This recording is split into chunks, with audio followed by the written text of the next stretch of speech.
When using a laptop, it's essential to avoid common mistakes that can affect the device's performance, longevity, and your own health. Here are 4 mistakes to avoid. 1. Overheating the laptop. Mistake: using the laptop on soft surfaces like beds, couches, or pillows that can block the ventilation. Solution: use the laptop on hard, flat surfaces or invest in a cooling pad to ensure proper airflow and prevent overheating. 2. Neglecting regular maintenance. Mistake: not cleaning the laptop regularly or ignoring software updates. Solution: clean the keyboard, screen, and vents regularly. Keep your operating system and software updated to ensure security and performance.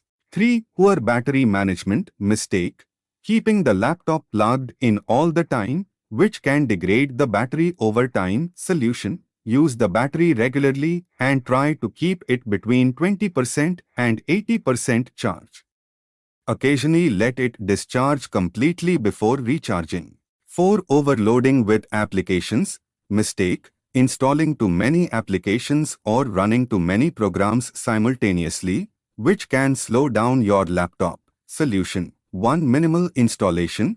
Only install applications that you need and use regularly. To regular maintenance, uninstall unused programs and periodically check for and remove unnecessary startup items. Please don't forget to like, comment, share and subscribe to my Tech Implement Infra channel. Thanks for watching video.